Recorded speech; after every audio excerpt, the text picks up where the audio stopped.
Hello everyone. This problem of ray optics is based on the cutting of mirror. This concept cutting of mirror is also very important concept, and many times in different competitive exam they have asked the problem based on the cutting of mirror.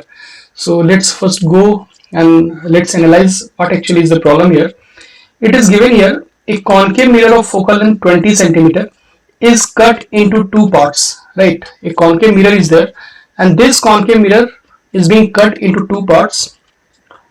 From the middle of the two parts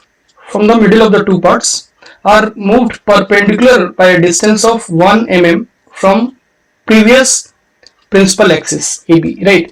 So this concave mirror is cut from the middle, right? After cutting, these two parts are moved in perpendicular direction. Vertically they are being moved by a distance of 1 mm. You can see here, if you just see the situation here, initially this was the complete concave mirror.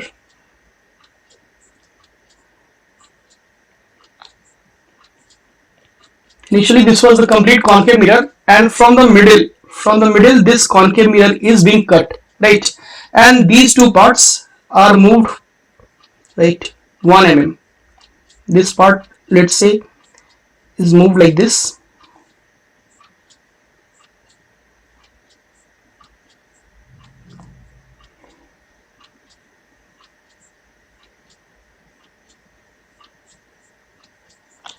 and this part is also moved like this,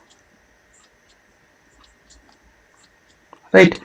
So this is M1 and this is M2. So what is the important point that we have to remember, right? Once you cut any concave mirror, right, once you cut the mirror, after cutting the mirror को जैसे ही आप cut करते हो तो सिर्फ cut करने से उसकी प्रिंसिपल एक्सिस पे कोई फर्क नहीं पड़ता है, लेकिन कट करने के बाद अगर आप दोनों जो पार्ट्स हैं, दोनों पार्ट जो मिल रहे हैं हमें कट करने के बाद, अगर उन पार्ट्स को आप वर्टिकली शिफ्ट करते हो तो वर्टिकली शिफ्ट करने के बाद क्या होता है कि जो प्रिंसिपल एक्सिस होता है वो भी शिफ्ट हो जाता है. जैसे for example into this case, जैसे ही आपने इस कॉन्केव मिरर को कट किया, राइट, कट करने के बाद अगर आप दोनों पार्ट्स को मूव नहीं कर रहे हो, राइट, तो कोई फर्क नहीं पड़ेगा. जो सिचुएशन पहले थी एग्जैक्टली सिचुएशन वो सिचुएशन भी अभी रहेगी, राइट. लेकिन कट करने के जैसे ही उसके बाद आपने इन दोनों पार्ट्स को वर्टिकली शिफ्ट किया, तो जैसे ही आप शिफ्ट करोगे तो प्रिंसिपल एक्सिस भी उसके साथ शिफ्ट हो जाता है. For example you can see in the figure here, right, this M1 and this M2,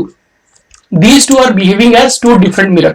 तो इसकी जो प्रिंसिपल एक्सिस है ये कुछ ये वाली हो गई जो शिफ्ट हुई है यहाँ वाली, ये इसकी नई प्रिंसिपल एक्सिस हो गई, और ये जो सेकेंड वाली मिरर है इसकी ये प्रिंसिपल एक्सिस ये नई वाली प्रिंसिपल एक्सिस हो गई. Correct no? So basically here we have two different mirrors और दोनों की प्रिंसिपल एक्सिस अलग अलग है, राइट. तो ये वाली जो है इसकी M1 की प्रिंसिपल एक्सिस है और ये वाली जो प्रिंसिपल एक्सिस है M2 की.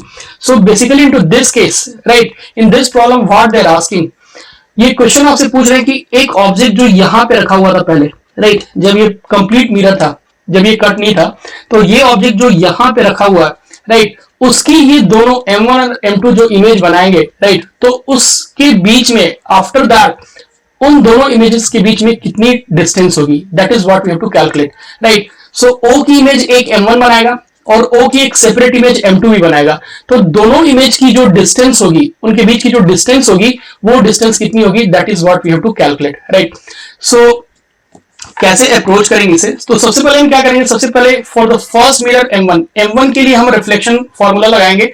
We will try to find where the image is being formed, और सेम वे M2 के लिए भी बिल्कुल वैसे ही करेंगे, मिरर फॉर्मूला लगाएंगे, राइट, अपने रिफ्लेक्शन के कॉन्सेप्ट्स को यूज करेंगे, and then will calculate where the image is being form, और उसके बाद हम डिस्टेंस को भी कैलकुलेट कर लेंगे. So let's see here, let's first will see for reflection, for reflection from M1. First we are talking about reflection from M1. तो उसके लिए आप देख लो, सबसे पहले हम क्या करेंगे, यहां से एक परपेंडिकुलर ड्रॉ करेंगे, right. This is the perpendicular that will be drawing, right. तो applying this mirror formula here, 1 by f is equal to 1 by v plus 1 by u, right? And in the problem it is given the focal length is 20 centimeter, right? We'll be taking this direction as the positive direction because this is the direction of incident ray. So we'll be using here 1 by focal length is minus 20, right? And this is equal to 1 by v plus 1 by u. Object distance is minus 10, so minus 10. So 1 by v here we can write as 1 by 10, right, minus 1 by 20. So that is coming out to be, this LCM is 20, so 2 minus 1, right? So this is 1 by 20.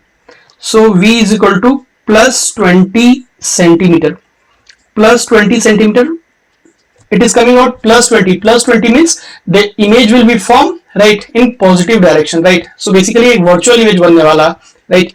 So इसकी image जो बनेगी यहाँ पे, ये कुछ यहाँ बनेगी, यहाँ से 20, राइट? तो इसे कुछ मैं O1 बोल रहा हूँ। लेकिन आप एक चीज और यहाँ पे ध्यान देखो, राइट? बहुत ही इंपॉर्टेंट पॉइंट है, क्योंकि this O point is not on the principal axis. O point तो ये जो M1 की प्रिंसिपल एक्सिस पे है नहीं, यहां से ये 1 mm नीचे है, यहां से 1 mm नीचे है, तो एग्जैक्ट उसकी पोजीशन क्या होगी? इमेज तो यहां पे बनेगी, यहां से 20 सेंटीमीटर पे तो इमेज बनने वाली है, ये हमें पता चल गया, राइट? यहां से 20 सेंटीमीटर पे इस ऑब्जेक्ट O की इमेज बनने वाली है, लेकिन वो इमेज एक्चुअली प्रिंसिपल M1 के प्रिंसिपल एक्सिस पे तो बनेगी नहीं, because the object was not on the principal axis. वो तो प्रिंसिपल एक्सिस से 1 mm नीचे है, राइट? तो उसके लिए हम क्या करेंगे? For that what will do, for that will calculate the magnification. So magnification calculate कर लेते हैं। सो मैग्निफिकेशन का फॉर्मूला लगाते हैं, m is equal to minus v by u. So that is minus of v, that is 20 divided by u। u की value कितनी है? u की वैल्यू है 10, so minus 10। So it is coming out to be 2। So magnification is coming out to be plus 2। Plus 2 का मतलब हुआ जो image होगी वो इमेज इरेक्ट इमेज होगी, राइट? ऑब्जेक्ट की रिस्पेक्ट में वो इरेक्ट हुई होगी, वो इन्वर्टेड नहीं है। अगर मैग्निफिकेशन नेगेटिव आती है तो ऑब्जेक्ट के रिस्पेक्ट में वो इन्वर्ट कर जाता है, अगर वो पॉजिटिव आती है तो ऑब्जेक्ट के रिस्पेक्ट में वो इरेक्ट ही रहेगा। यानी कि जो ये इमेज बनेगी इसकी, ओ की जो इमेज बनेगी M1 के कारण, वो उसकी हाइट जो होगी वो होगी plus 2 mm, right?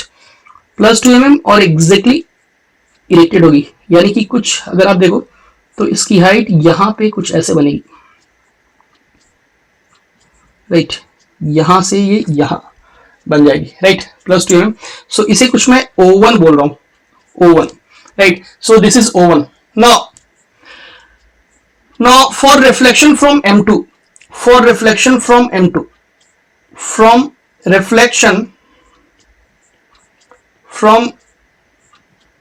reflection from M2, अगर आप M2 से रिफ्लेक्शन के बारे में सोचो तो M2 भी इसकी इमेज 20 सेंटीमीटर पे बनाएगा, because everything is same here. Object distance is 10 centimetre, focal length तो 20 सेंटीमीटर ही है। तो जो इस केस में भी जो V की वैल्यू आने वाली है, V की जो वैल्यू आने वाली है वो भी प्लस 20 सेंटीमीटर ही आएगी।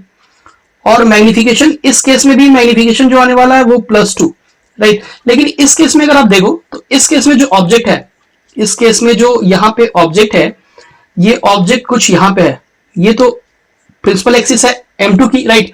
और ऑब्जेक्ट हमारा कुछ यहाँ पे है, ऑब्जेक्ट हमारा ये ऑब्जेक्ट, राइट? इस तरीके से है। So this is the object here, right? और जो इसकी इमेज बनेगी वो इमेज भी बिल्कुल इरेक्ट इमेज बनेगी, बिकॉज मैग्निफिकेशन इज पॉजिटिव।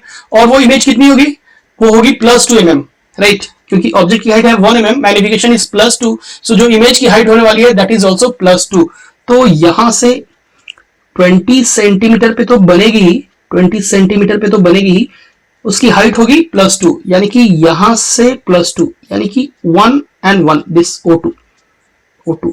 तो O2 यानी कि जो O की इमेज बनेगी वो O2 पे बन जाएगी, ये यहां से इस प्रिंसिपल एक्सिस से 2 mm ऊपर, राइट? सो अगर आप यहां पे देखो तो दोनों इन question they are asking what is the distance between the image form by these 2 meters, right? तो दोनों के बीच में जो इमेज की डिस्टेंस है O1 O2, ये डिस्टेंस कितनी है? This distance is 2 mm।